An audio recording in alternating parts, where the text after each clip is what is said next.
How's it going? Andrew here, and in this video we're going to talk about art books, and a shout out to everybody who requested this video.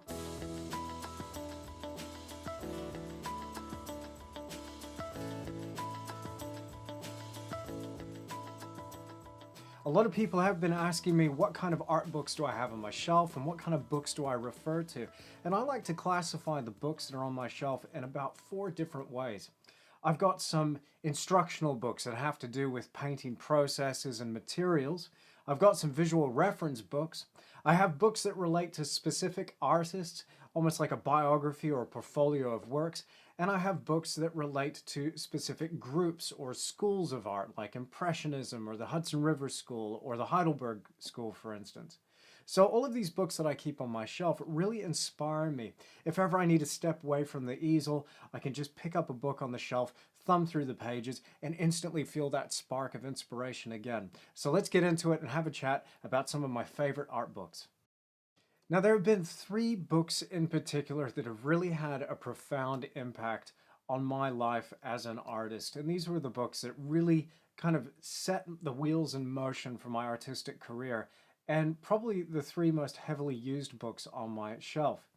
And these are Ted Kowski, the Pencil Book Combined Edition, the Our Country Australian Federation Landscapes, and this book here by Carl Rungius, which was produced by the Glenbow Archives and Museum in Canada, which is a fantastic example of some of Carl Rungius's work. So let's just jump into each one of these and I'll explain why these books are so important to me. Perhaps the most crucial part of the painting process for me is all about design, before we even get any paint out. And that's where Ted Kowski really helped me out. With this pencil book, Ted Kowski lays the groundwork for some really incredible techniques. This book is mainly related to his architectural drafting, where he would render a scene from architectural plans, so that it's pretty heavily related to brickwork and architectural lines and perspective and things like that. But there's particular sections in this book that have got a lot to do with planning and preparation of scenes. He even goes into some various techniques with how to wield the pencil and how to create various effects with shading, which is really cool. But here, what really had a profound impact on me was the way that he would storyboard his particular designs before he would go on with a watercolor painting or a full-blown drawing. This had a really huge effect on me because I realized at that moment, as I was looking through this book, that there was so much more to the painting process than just jumping straight into painting, wielding a brush and just attacking it with color. There was so much work to be done here in the sketchbook of laying out little drawings and really working out our idea. It also taught me the importance of tone visually. And here Kautzkey lays out drawings and shows you the different relationships between darker areas and lighter areas, where we can simplify the overall image and actually see if our painting is going to work or not based on what we're producing in the sketchbook. Now, I haven't mastered the Kautzkey pencil method yet. His work is just sublime and he makes it look so easy. But what this book did for me was it set in motion this design process which allowed me to create some pretty successful paintings in the studio on a consistent basis. I realized as soon as I picked up this book that my homework really needed to be completed when it came to design, and this has really saved me in the long run.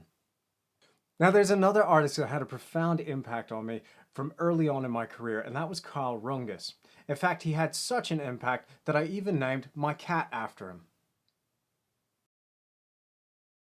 Now, I've come to wildlife painting pretty late in my career, and I'm really inspired by it now, and I'm going to continue to produce more and more wildlife pieces.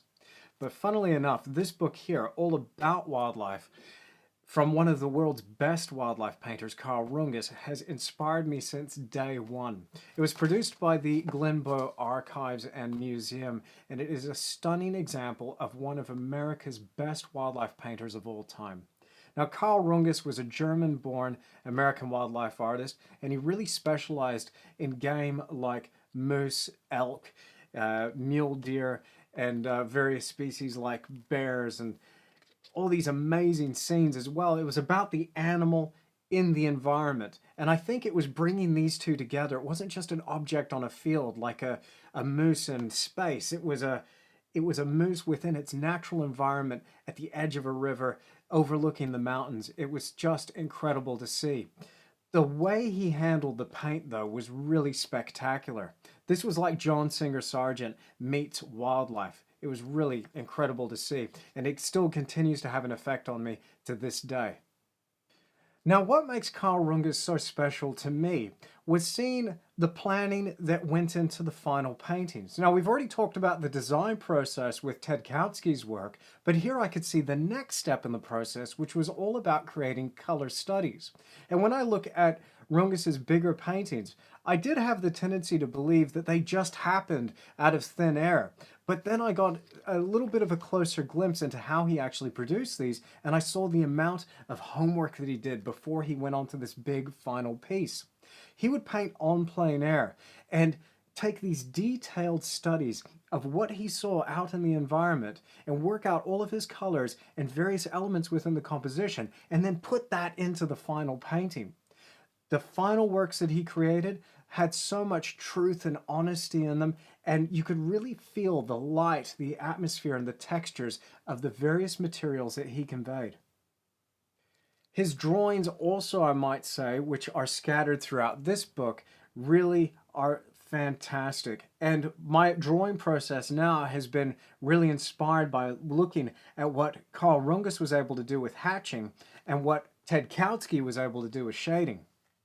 So, this book here, it's missing its dust jacket, but it's called Carl Rungius, Artist and Sportsman. You might be able to have a look at that, but really anything you pick up by Carl Rungius online, if you're into wildlife art, you're interested in painting animals, or even if you're into painting landscapes, this is a great book to add to your collection.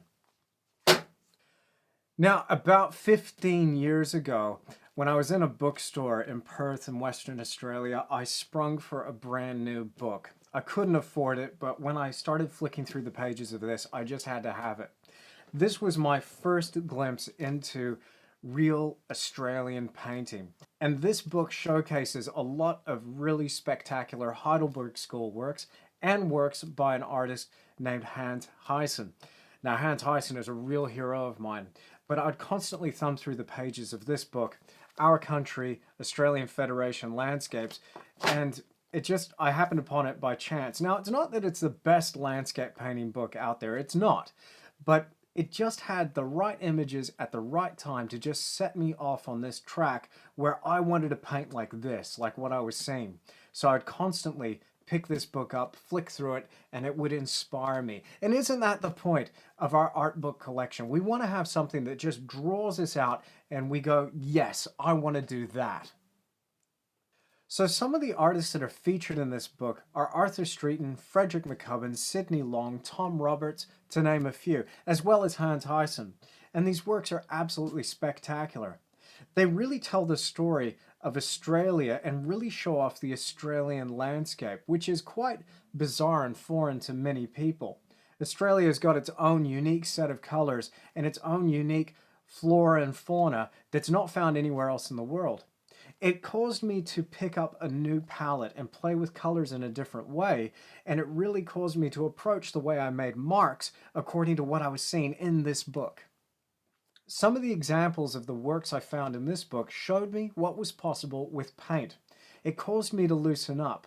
When I look at a piece like this one by Frederick McCubbin, it just shows so much texture, drama, and warmth, and yet it's so sensitively done. But when you get up closer to it, there's nothing there. The image just disappears. So I was trying to think about the techniques of how the artist made an image like this and tried to employ that in my own work early on. Now, I must admit, it's still very hard to do, even for me now, because I have the tendency to go more and more and more detailed, but this was a great reminder to me to loosen up. Now, one of the artists featured in this book is Hans Huyssen, as I mentioned, and he continues to have an impact on me to this day. Hans Huyssen would lay down paint in such a way that he just made it look effortless. And any time I look at one of these paintings by Hans Huyssen, it just makes me want to get better at my craft. You see, when I think about painting, I look at the freedom that is shown in my hero's works. And it just makes me want to just step back from the work and stop going so far into the process by detailing every minute aspect of my paintings.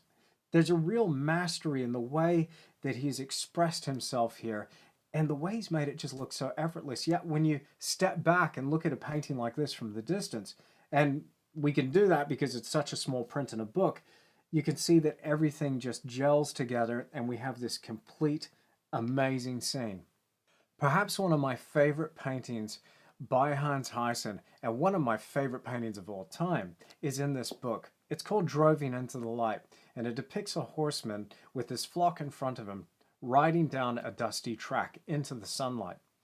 Now, this painting is so amazingly well handled. The tones are perfect, the composition is extraordinary, and all of the forms are rendered just so. You can really feel like you're part of the scene.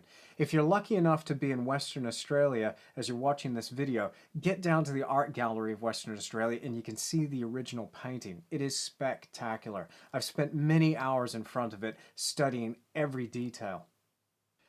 In terms of material and the process of painting, I'm really loving these two books. This one's by Michael Wilcox and it's called Glazing, with emphasis on the craft of painting. And this one by a guy named Virgil Elliot on traditional oil painting. Both absolute gold in my opinion. If you ever had a question about the ins and outs of the painting process, getting into the more technical aspects of oil painting, then you can't go wrong with these two books, Glazing and Traditional Oil Painting. Now, again, I'm going to put links to all the books that I'm talking about in the description below, and see if you can find yourself a copy. You can't go wrong with these. Now, questions always come up with mediums and glazing and varnishing and layering oil paint, and it can get quite tricky and very, very technical. So that's where this book by Michael Wilcox is so handy. He writes in a clear and concise way, and he's laid out a fantastic framework for us to be able to navigate this tricky subject. So if you had questions about painting fat over lean or about layering different types of medium, then this perhaps is the book for you. I've recently had some troubles with oiling in or even applying retouch varnish, and this book clearly lays those processes out. In fact, I'm going to be making a video about that very, very soon. Now, Virgil Elliott's book on traditional oil painting is a very good resource for anybody wanting to know more techniques and just a great overview to oil painting practices. Now, this book has recently become a real go-to for me for any technical questions that I've had that relate to the practice of oil painting. This covers a lot of information and even goes into some more historical, in-depth insight into traditional oil painting as well. One of my favorite purchases recently is this book, Sorolla. Sorolla is an amazing painter, and he will help you free up as an artist, and it's certainly something that I need help doing from time to time. But this book is an amazing collection of some of his absolute masterworks. In fact, it's called Sorolla, the Masterworks. As you thumb through the pages, you can just see Sorolla's command over his process and how he just paints these images with apparent ease. They're so incredible, and they're not overworked at all. In fact, he's got such an incredible freedom with the brush, and the way he puts his colors together is just exquisite. Now, I'm really excited to now have this book in my collection. After thumbing through the pages, I got so inspired. This will really teach me and help me to loosen up even more, and really help me to understand the importance of knowing the subject inside out so I can speak about it with authority. One of the books that I continuously go to whenever I'm feeling a little bit down or not feeling the creative vibe, so to speak, I look at this book by Edgar Payne. This instantly jolts me out of whatever funk I'm in and straight into a creative frenzy. Again, Edgar Payne was a spectacular landscape painter, but the freedom in which he expressed himself was just amazing. What really intrigues me about Edgar Payne's work is seeing the amount of different colors he put into his landscapes, and almost putting combinations together that are counterintuitive. When I look at these paintings closely, I mean, look at this sky. You can see bits of orange here amongst the blue. Now we know that orange and blue are complementary opposites, and the orange just happens to set off that blue color, creating a really engaging and dynamic effect, making that surface come alive. I just love the way some of these images were put together. We can see all of this beautiful fragmented color. One of the things I really liked seeing about Edgar Payne's work was looking at the homework that he went into. I mean, look at this. Look at these compositional studies here, where he was talking about what he could do with perspective and shadows and various things within the lines.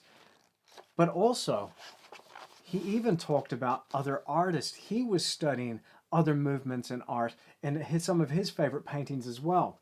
And one of the things I really enjoyed about this is looking here closely, and what can you see? What's that name? Hans Huyssen. He was also influenced by Hans Huyssen. How cool is that? So there you have it. There's some of my favorite art books from when I first started and some of the books that I'm really enjoying at the moment. So what have we talked about here? Well, look, you could spend any amount of money you like on art books. Now, sometimes when I felt a little bit more flush, I would spring for a more expensive book. But for the most part, a lot of these books I found from secondhand thrift stores where I'd only spend a couple of bucks per book. So be resourceful and keep your eye out for those gems. All it has to do is inspire you. I could recommend all sorts of titles here, but the main thing is that these books stir you in some way. So you have to be paying attention to what you really want to refer to. And the main aim here is you want to be inspired in your studio space. So remember, think about these books in 4 major categories, from material and process type books, to visual references with various pictures and photographs of subjects that you like, even focusing on artists and biographies with a portfolio of works by a specific artist, and then finally look at some books that have schools of art or groups of artists from the past, like the Impressionists. Well, there you have it. If you liked this video, then please leave me a thumbs up. And if you want to come back for more and see videos just like it and even some more in-depth painting tutorials, make sure you're subscribed to this channel. But also, make sure you're subscribed to my website for bonus content at andrewtischler.com. Of course, you can find me also on Facebook and Instagram. I look forward to seeing you next time. So long.